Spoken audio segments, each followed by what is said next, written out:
S&P 500이나 나스닥 100과 같은 미국 시장의 대표 지수를 추종하는 상장 지수 펀드, 즉 ETF의 자산을 배분하고자 할 때 우리는 필연적으로 거대한 구조적 딜레마에 직면하게 됩니다. 과연 국내 주식시장에 상장된 타이거, 코덱스 등의 국내 운용사 상품을 매수하는 것이 합리적일까요? 아니면 환전 비용을 감수하더라도 미국 본토 시장에 상장된 스파이나 QQQ 같은 원화 자산에 직접 투자하는 것이 거시적으로 옳은 선택일까요? 아마도 지금 이 강의를 시청하고 계신 우리 투자자 여러분 중 상당수는 이 선택의 기로에서 발생하는 기회비용과 세후 수익률의 차이를 계산하느라 밤잠을 설친 경험이 분명 있으실 겁니다. 오늘 우리는 이 소모적인 논쟁과 희대의 딜레마를 경제학적 관점에서 종결짓고자 합니다. 복잡한 변수들을 모두 통제하고 가장 효율적인 자산 배분 전략이 무엇인지 완벽한 최종 정리 완결판을 제시해드리겠습니다. 환율 변동성, 세금 구조, 그리고 건강보험료 산정 기준까지 고려해야 할 독립 변수들이 너무 많아 두통을 호소하시는 분들이 많을 것입니다. 이렇게 다변수 함수처럼 복잡한 문제를 해결할 때는 모든 것을 동시에 고려하기보다 비합리적인 선택지부터 하나씩 제거해 나가는 속어법, 즉 배제적 사고방식을 적용하는 것이 정답에 도달하는 가장 확실하고 논리적인 접근법입니다. 자, 오늘 우리는 최적의 투자해법을 도출하기 위해 3단계의 체계적인 분석 과정을 거칠 것입니다. 첫째, 비용 구조의 핵심인 수수료와 세금 체계를 현미경처럼 정밀하게 분석하여 비효율적인 선택지들을 하나씩 소거해 나갈 것입니다. 둘째, 이러한 분석 데이터를 기반으로 우리 각자의 자산 규모와 소득 상황에 부합하는 명확하고 원칙적인 투자 알고리즘을 수립해 드릴 것입니다. 그리고 마지막으로 구체적인 시뮬레이션 모델링을 통해 여러분의 경제적 상황에 최적화된 맞춤형 투자 솔루션을 도출할 수 있도록 가이드라인을 제공하겠습니다. 이 강의 하나만으로 그동안 여러분의 머릿속을 혼란스럽게 만들었던 자산 운용에 관한 모든 의문점이 경제학적 논리에 기반하여 명쾌하게 해소될 것임을 확신합니다. 그렇다면 지금부터 이 지루하고 기나긴 논쟁의 마침표를 찍기 위한 논리적 여정을 함께 시작해 보도록 하겠습니다. 본격적으로 자산 증식의 가장 큰적인 세금 문제를 다루기에 앞서 미시적인 변수로 보이지만 장기 수익률에 유의미한 영향을 미치는 운용 수수료 문제부터 명쾌하게 정리하고 넘어가겠습니다. 우리가 시장에서 재화를 구매할 때 가격 대비 효용을 따지는 것처럼 금융 상품을 선택할 때도 비용, 즉 운용 보수율이 낮은 상품을 선택하여 비용을 최소화하는 것은 합리적 경제인의 당연한 행동 원리입니다. 통계적으로 분석해 볼 때 미국 직투의 경우에는 스파이엠이나 QQQM 같은 저보수 상품이 효율적이며 국내 상장 ETF의 경우 운용사 간의 보수 경쟁으로 인해 대동소이하므로 매수 시점의 총 보수 비용이 가장 저렴한 상품을 선택하는 것이 우월 전략입니다. 혹자는 전통적인 스파이가 스파이엠보다 유동성이나 안정성 면에서 더 우월한 상품이 아닌가요? 라고 반문하실 수도 있습니다.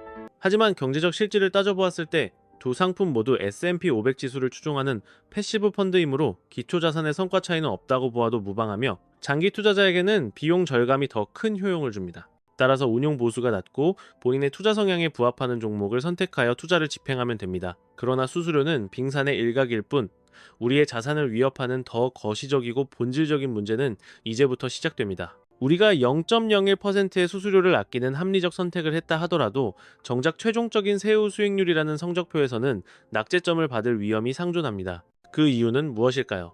표면적인 수수료 차이는 눈에 보이는 작은 비용에 불과하기 때문입니다. 우리의 부를 실질적으로 침식시키는 거대한 레비아탄은 수면 아래 감춰져 있는 조세제도와 준조세 구조입니다. 그것은 바로 어떤 종류의 계좌를 비이클로 활용할 것인가, 그리고 과세 체계가 어떻게 적용되는가에 대한 구조적인 문제입니다. 지금부터는 미미한 수수료 문제는 잠시 소거해 두십시오. 이제부터 실질적인 부의 증식을 결정짓는 핵심 변수, 즉 오답을 피하고 최적의 절세 전략을 찾는 진정한 의미의 속어법을 가동하겠습니다. 본격적인 비교 분석에 앞서 우리는 기대 수익률 대비 리스크가 가장 큰 최악의 선택지부터 과감하게 배제해야 합니다. 이는 마치 지뢰밭을 건너기 전에 위험구역을 식별하여 붉은 깃발을 꽂는 것과 같습니다. 수많은 개인 투자자들이 제도의 복잡성을 간과하고 진입했다가 훗날 땅을 치고 후회하게 되는 구조적 함정이 있습니다. 그것은 바로 일반 위탁 계좌에서 국내에 상장된 해외 지수 추종 ETF를 매수하는 행위입니다. 도대체 왜 이것이 경제학적으로 비합리적인 선택일까요? 표면적인 세율 숫자만 본다면 우리는 화폐 환상에 빠지기 쉽습니다. 국내 상장 해외 ETF의 매매 차익과 분배금에 부과되는 세금은 배당 소득세 명목으로 15.4%가 원천 징수됩니다. 반면 달러로 환전하여 미국 시장에 직접 투자할 때 발생하는 매매 차익에 대한 세금은 양도소득세로 분류되어 22%가 부과됩니다. 단순 비교로는 15.4%와 22%중 전자가 훨씬 유리해 보입니다. 당연히 15.4%의 세율이 더 낮아 보이지 않습니까? 바로 이 지점이 투자자들이 범하는 가장 치명적인 인지적 오류의 시작점입니다. 여기서 15.4%라는 수치는 투자자를 유인하기 위한 달콤한 미끼에 불과합니다. 이 투자 방식에 숨겨진 가장 치명적인 독소 조항은 바로 한국의 독특한 조세제도인 금융소득 종합과세입니다. 이것의 개념을 설명해 드리자면 우리가 ETF 투자로 얻은 수익을 포함하여 이자나 배당 소득의 합계액이 연간 2천만 원이라는 임계점을 초과하는 순간 과세 메커니즘이 완전히 뒤바뀌게 됩니다. 연간 2천만 원까지는 15.4%의 분리과세로 종결되지만 그 초과분에 대해서는 여러분의 근로소득이나 사업소득과 합산하여 누진세율이 적용되는 종합과세 대상으로 전환됩니다. 즉, 2천만 원을 초과하는 금융소득은 기존 소득에 얹혀져서 과세 표준을 높이게 되고 소득 구간에 따라 지방소득세를 포함해 최대 49.5%에 달하는 징벌적인 한계세율을 적용받게 되는 것입니다. 시뮬레이션을 해봅시다. 우리가 10년간 꾸준히 S&P 500 ETF를 적립하여 복리의 마법으로 1억 원의 수익을 실현했다고 가정해 보겠습니다. 만약 이 자산을 일반 계좌의 국내 상장 ETF로 운용했다면 수익 중 2천만 원까지만 15.4%의 세금을 납부하게 됩니다. 그러나 나머지 8천만 원에 대해서는 여러분의 기존 소득 수준에 따라 최대 49.5%라는 막대한 비율로 세금을 납부해야 하는 상황이 발생할 수 있습니다. 초기에는 15.4%의 저율과세만 생각하고 진입했으나 결과적으로는 수익의 거의 절반 가까운 금액이 세금으로 유출되는 말 그대로 세금 폭탄을 맞게 되는 비극적 결말을 초래합니다. 하지만 이것이 끝이 아닙니다. 우리의 가처분 소득을 위협하는 더 무서운 복병은 따로 있습니다. 바로 준조세 성격의 건강보험료, 피부양자 자격 박탈 및 보험료 인상 문제입니다. 직장 가입자의 경우 금융소득이 2천만 원을 초과하게 되면 소득 월액 보험료라는 명목으로 초과분에 대해 건강보험료가 추가로 부과됩니다. 더욱 심각한 것은 지역 가입자입니다. 지역 가입자의 경우 금융소득이 1천만 원만 초과해도 전체 금융소득 금액이 건강보험료 산정 점수에 반영되어 보험료가 급격히 상승하는 구조를 가지고 있습니다. 결과적으로 매달 납부해야 하는 건강보험료가 수십만 원씩 껑충 뛰어오르는 현상을 목격하게 될 것이며 이는 은퇴 생활자에게 치명적인 타격이 됩니다. 이것은 일회성인 세금과는 차원이 다른 고정비용의 영구적 상승을 의미합니다. 투자 수익은 실현 시점에 한 번 발생하지만 인상된 건보료는 매달 징수되어 여러분의 현금 흐름을 지속적으로 압박하는 마이너스 요인이 됩니다. 그렇다면 대안으로 제시되는 해외 직투, 즉 미국 시장 직접 투자의 경우는 어떠한 구조적 이점을 가지고 있을까요? 배당금의 경우 해외 직투 역시 앞서 언급한 금융소득 종합과세 기준에 합산되지만 자산 증식의 핵심인 매매 차익에 관해서는 수익이 1억 원이든 10억 원이든 규모와 무관하게 과세 체계가 다릅니다. 해외 주식 매매 차익은 무조건 분류과세가 적용되어 양도소득세 22%를 납부하는 것으로 모든 납세 의무가 종결됩니다. 즉, 여러분의 근로소득이나 다른 소득과 전혀 섞이지 않는 독립적인 회계 처리가 이루어집니다. 소득이 합산되지 않으므로 당연히 건강보험료 산정 기준에도 전혀 영향을 미치지 않습니다. 매우 깔끔하고 예측 가능한 조세 구조라 할 수 있습니다. 여기에 더해 국내 상장 ETF를 일반 계좌에서 운용할 때의 구조적 단점은 하나 더 존재합니다. 국내 상장 해외 ETF는 여러 종목에 분산 투자하여 A 종목에서는 이익을 보고 B 종목에서는 손실을 보았을 때 이 둘을 상계 처리하는 손익통산을 적용해주지 않는 불합리한 점이 있습니다. 재무적인 관점에서 볼 때 가장 치명적인 구조적 결함은 바로 손익통산이 불가능하다는 점입니다. 수익이 발생한 종목에 대해서는 원천징수로 세금을 즉각 차감하면서 정작 손실이 난 부분에 대해서는 어떠한 보전도 해주지 않는 비대칭적인 구조를 가지고 있습니다.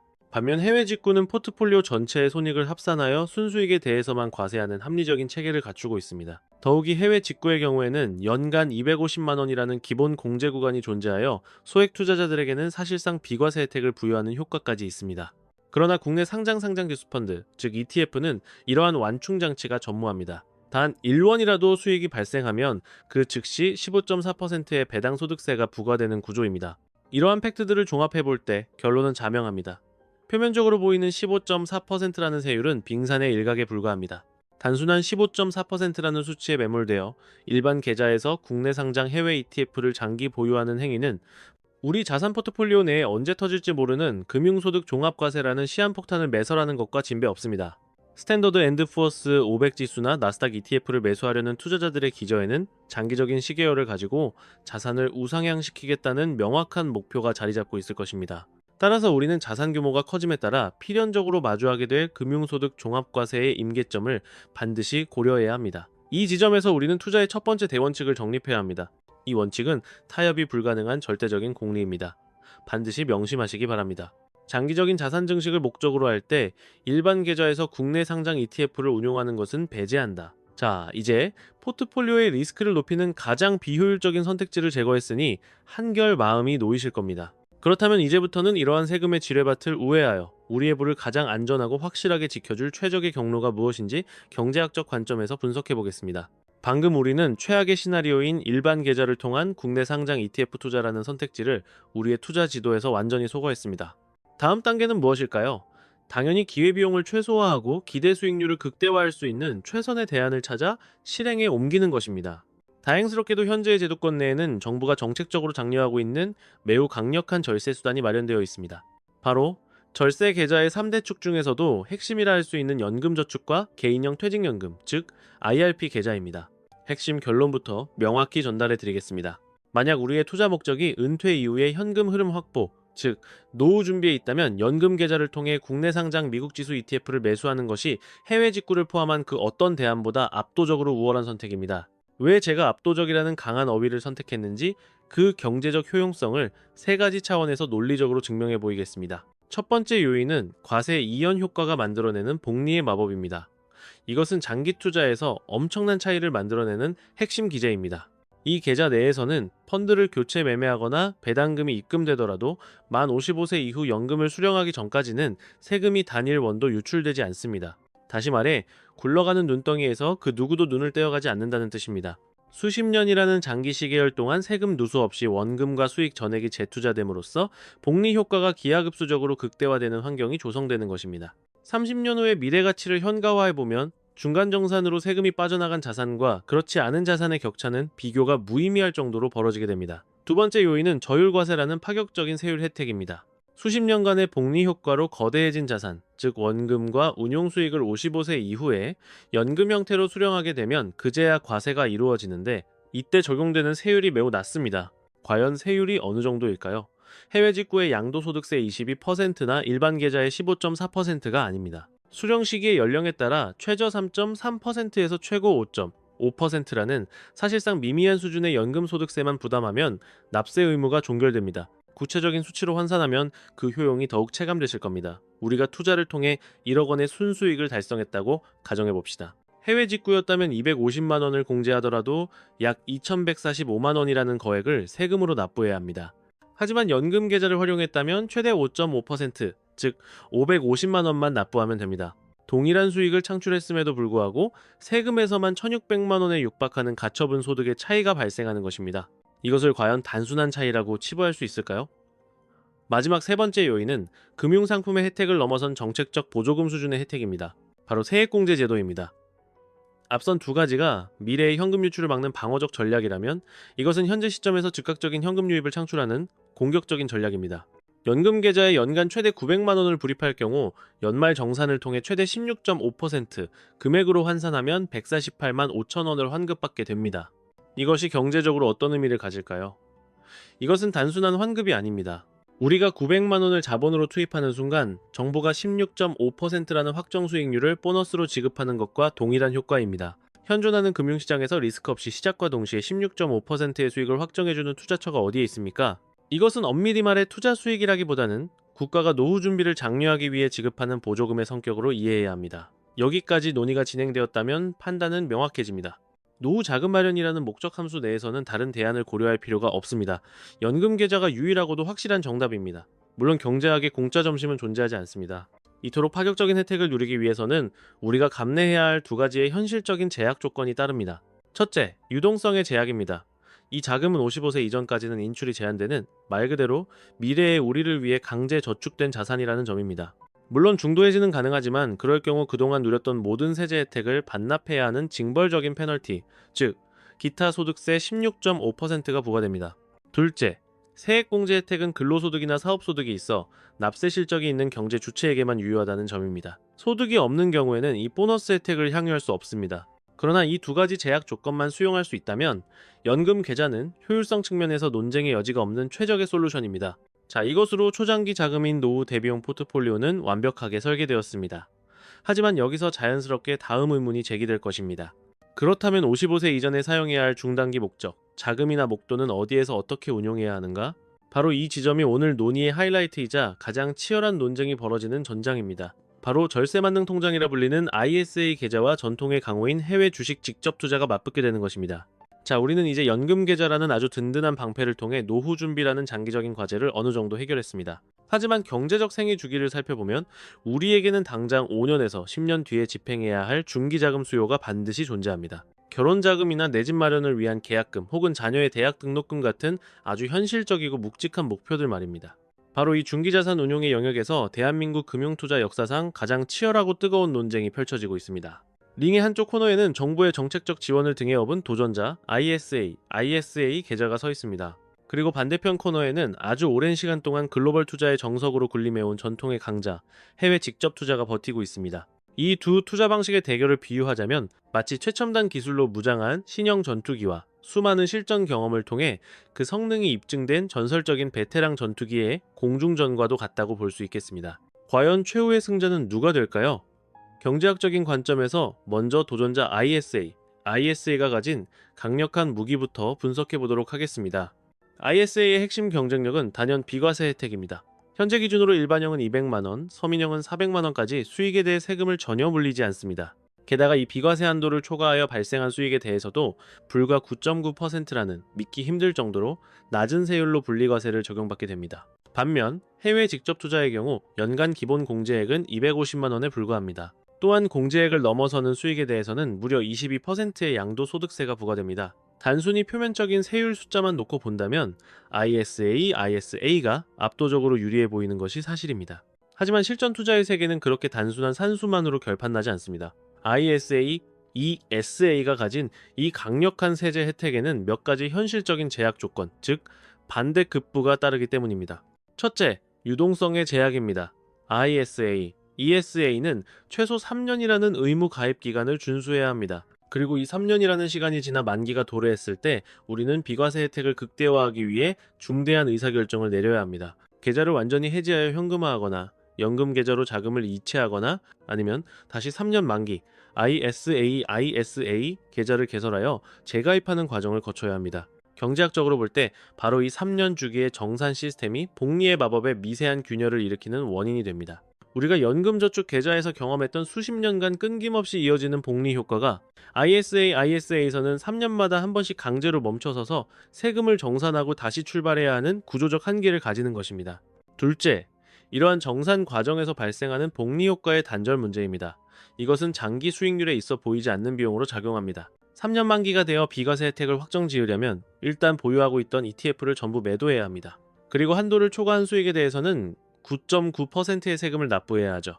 결국 세금을 납부하고 남은 원금과 수익금으로 다시 포트폴리오를 구성해야 하는데 이 과정에서 세금만큼 자산 규모가 줄어든 상태로 투자를 재개하게 됩니다. 세금을 전혀 내지 않고 자산을 눈덩이처럼 계속 불려나가는 연금 계좌와 달리 ISA는 3년마다 굴리던 눈덩이에서 9.9%만큼의 눈을 떼어내고 다시 굴리는 셈입니다. 투자 기간이 장기로 길어질수록 이 작은 차이는 결코 무시할 수 없는 거대한 격차로 벌어지게 됩니다. 자, 바로 이 지점에서 전통의 강자인 해외 직접 투자가 반격에 나섭니다. 해외 직접 투자가 가진 무기는 겉보기엔 화려하지 않을지 몰라도 장기적인 관점에서는 매우 묵직하고 치명적인 효율성을 자랑합니다. 첫째, 연간 250만원이라는 공제 혜택은 일회성이 아니라 매년 리필되며 이를 전략적으로 활용할 수 있습니다. 현명한 투자자들은 매년 연말이 되면 보유한 종목 중 일부를 매도하여 정확히 250만원어치의 이익만 실현하는 절세 전략을 구사합니다. 이렇게 하면 세금은 0원이 됩니다.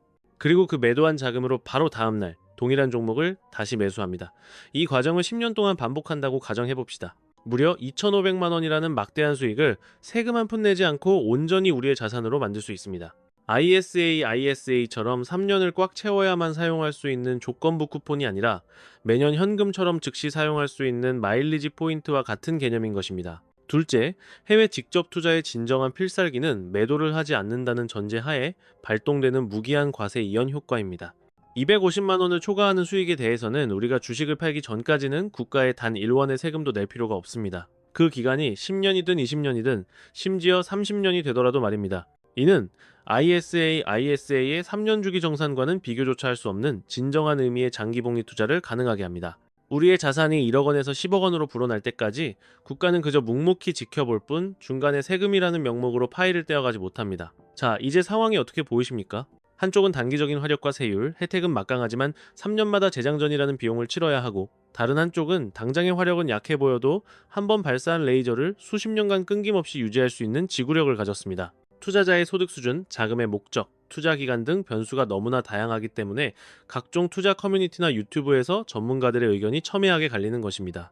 만약 어느 한쪽이 모든 면에서 명백하게 우월했다면 이러한 논쟁은 진작에 종결되었을 것입니다. 시장은 효율적이니까요.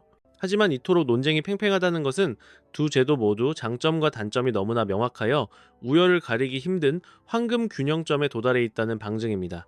자, 그렇다면 이처럼 정답이 정해져 있지 않은 복잡한 영역에서 우리는 과연 어떤 합리적인 선택을 내려야 할까요? 이제부터 각자의 상황에 맞는 최적의 해를 찾아야 합니다. 경제학에서는 100마디의 이론적 설명보다 하나의 명확한 숫자가 훨씬 더 강력한 설득력을 가집니다. 이론적인 배경 지식은 충분히 습득했으니 이제 피부에 와닿는 돈 이야기를 해보겠습니다. 지금부터 아주 구체적이고 현실적인 시뮬레이션을 돌려보겠습니다. 우리가 3년 동안 꾸준히 S&P 500, SP500 지수에 투자해서 총 3천만 원의 수익을 올렸다고 가정해보겠습니다. 그리고 앞서 설명한 대로 해외 직접 투자 계좌에서는 매년 250만 원씩 부지런히 수익을 실현하여 절세 혜택을 챙겼다는 최상의 시나리오를 전제로 하겠습니다. 과연 최종적인 세후 수익의 승자는 누구일까요? 두 경쟁자의 성적표를 공개해드리겠습니다. 첫 번째 선수, 해외 직접 투자입니다. 우리가 정말 부지런하게 움직여서 3년 동안 매년 꼬박꼬박 250만 원씩 수익을 실현했다고 가정합시다. 3년간 총 750만 원에 대해서는 세금 0원, 즉 완벽한 비과세 혜택을 챙긴 셈입니다. 아주 훌륭한 전략입니다.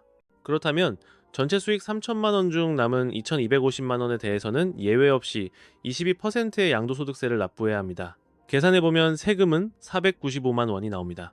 세금을 제하고 최종적으로 우리 주머니에 들어오는 순수익은 2,505만 원이 됩니다. 자, 다음은 두 번째 선수, ISA 계좌입니다. 3년의 의무 가입 기간을 무사히 마치고 만기가 되어 기분 좋게 계좌를 해지한다고 가정해 보겠습니다.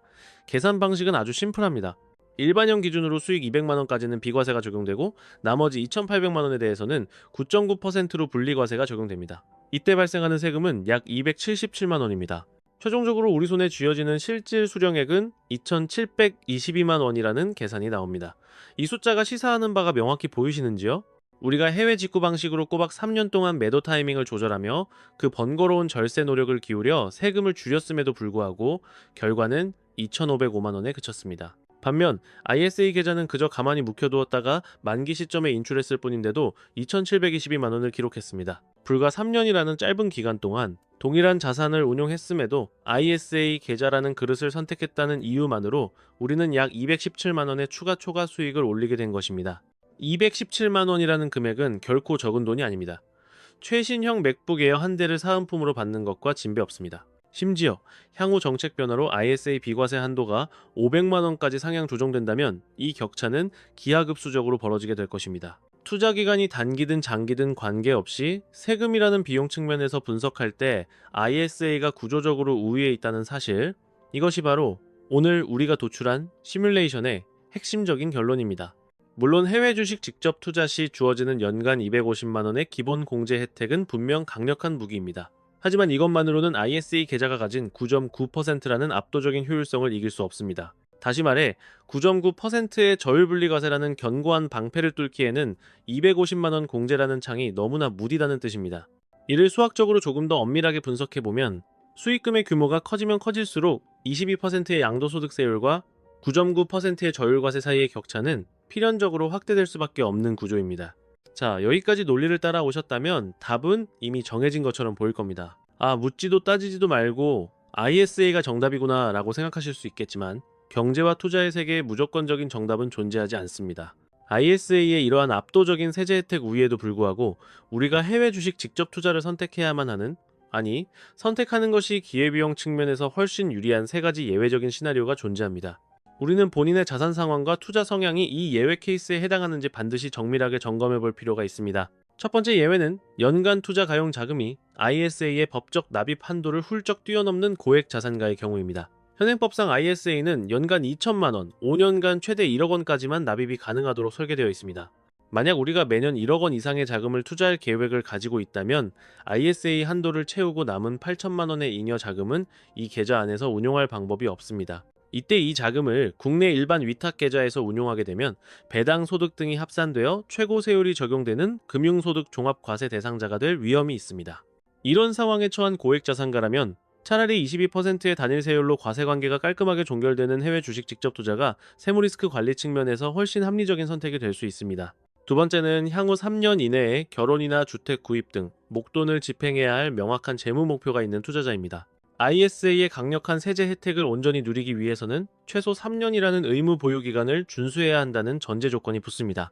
만약 3년을 채우지 못하고 2년 뒤에 자금이 필요해 계좌를 해지하게 된다면 그동안 받았던 비과세 및 감면 혜택을 모두 국세청에 반환해야 하는 페널티가 발생합니다. 따라서 단기 유동성이 중요한 분들에게는 의무가입 기간에 구속 없이 언제든 자금을 현금화할 수 있는 해외 직구의 유연성이 절세 혜택보다 더 중요한 가치가 됩니다. 세 번째는 원화가 아닌 기축통화인 달러 자산 그 자체를 실물로 보유하고자 하는 니즈가 강한 투자자입니다. 국내 상장 해외 ETF를 매도하면 우리 계좌에는 원화가 입금되지만 미국 시장에서 주식을 직접 매도하면 계좌에 달러가 그대로 남게 됩니다. 이는 포트폴리오의 통화 분산 효과를 가져옵니다. 향후 원화 가치 하락에 대비하거나 자녀의 유학자금 등으로 달러 실수요가 있는 분들에게는 환전 수수료 없이 달러를 그대로 보유할 수 있다는 장점이 ISA의 세금 절감 효과보다 더 큰 효용을 줄 수 있습니다. 자, 이제 오늘의 긴 논의를 정리하고 결론을 내릴 시간입니다. 우리가 흔히 고민하는 0.01% 수준의 거래 수수료를 아끼는 것보다 더 중요한 것이 있습니다. 바로 세후 수익률을 결정짓는 계좌의 종류를 선택하는 것이 자산 증식에 있어 압도적으로 중요하다는 사실을 이제는 확실히 인지하셨을 겁니다. 그래서 우리 구독자 여러분을 위한 최종 의사결정 가이드를 제시해드리겠습니다. 복잡할 것 없이 딱 두 가지만 기억하시면 됩니다. 첫째, 3년 이상의 장기 시계열로 투자가 가능하고 연간 투자 금액이 2천만 원 이내인 대다수의 투자자라면 더 이상 고민할 필요가 없습니다. ISA 계좌를 개설하여 국내 상장 해외 ETF에 투자하는 것이 가장 효율적인 정답입니다. 국가가 제공하는 이 압도적인 절세 혜택은 개인 투자자가 누릴 수 있는 가장 확실한 무위험 추가 수익이므로 절대 놓쳐서는 안 됩니다. 둘째, 하지만 ISA의 3년 의무 기간이 유동성 측면에서 부담스럽거나 투자 규모가 억 단위로 넘어가는 자산가이거나 혹은 달러라는 통화 자산을 직접 보유하고 싶다면 그때는 해외 직접 투자가 더 합리적인 대안이 될 수 있습니다. 그렇다면 구체적으로 어떤 종목을 편입하는 것이 좋을까요? 이에 대한 가이드라인도 명확히 정해드리겠습니다. 만약 ISA 계좌를 활용하기로 결정하셨다면 투자를 시작하실 때 국내 상장 ETF 중에서 총 보수 비용, 즉 수수료가 가장 낮은 상품을 선별하여 선택하시면 됩니다. 반면 해외 직접 투자를 선택하셨다면 S&P 500 지수 추종은 SPYM, 나스닥 추종은 QQQM이 수수료 효율성 면에서 현재로서 가장 최적화된 선택지입니다. 마지막으로 우리가 지금 당장 미루지 말고 ISA 계좌를 개설해야 할 결정적인 이유가 하나 더 남아 있습니다. 그것은 바로 현재 논의되고 있는 정부의 정책 방향, 즉 세법 개정의 흐름입니다. 현재 정부와 국회에서는 자본시장 활성화를 위해 ISA 계좌의 세제 혜택을 대폭 강화하는 방향으로 세법 개정을 추진하고 있는 움직임이 포착되고 있습니다. 만약 이 개정안이 통과된다면 ISA 계좌의 비과세 한도는 일반형의 경우 200만 원에서 500만 원으로 서민형의 경우 400만 원에서 1천만 원으로 2배 이상 늘어나게 됩니다. 또한 연간 납입 한도 역시 최대 1억 원에서 2억 원으로 증액될 예정입니다. 이것이 경제적으로 무엇을 의미할까요? 앞서 우리가 시뮬레이션했던 ISA와 해외 직접 투자의 세후 수익 격차가 앞으로는 비교조차 할 수 없을 만큼 더 거대하게 벌어진다는 것을 뜻합니다. 법안이 통과된 후에야 그때 나도 ISA 만들어 둘걸 하고 후회해봐야 이미 늦습니다. 투자의 세계에서 가장 비싼 비용은 바로 망설임이라는 기회비용입니다. 특히 ISA 계좌의 핵심 조건인 3년 의무 가입 기간은 여러분이 계좌를 개설하는 그 순간부터 카운트다운이 시작됩니다. 즉, 계좌의 나이를 미리 먹여두는 것이 유리합니다. 법이 국회를 통과하기를 막연히 기다리지 마십시오. 정책의 수혜는 준비된 자만이 누릴 수 있습니다. 일단 계좌를 개설하여 가입 기간이라는 시계바늘을 미리 돌려놔야 나중에 혜택이 확대되었을 때 지체 없이 그 과실을 온전히 따먹을 수 있습니다. 이것이 바로 선제적 대응입니다. 오늘 우리가 함께 분석한 이 내용들을 통해 그동안 머릿속을 복잡하게 했던 미국 지수 투자와 관련된 딜레마가 완벽하게 해소되셨기를 바랍니다. 더 이상 환율 변동이나 복잡한 세금 계산기를 두드리느라 소중한 수면 시간을 낭비하지 마십시오. 여러분은 이제 경제적, 수학적으로 검증된 가장 효율적인 정답을 알고 있으니까요. 복잡한 세금 계산과 시스템적인 부분은 제도에 맡겨두시고 여러분은 본업의 성취와 삶의 질을 높이는 데 더욱 집중하시길 바랍니다.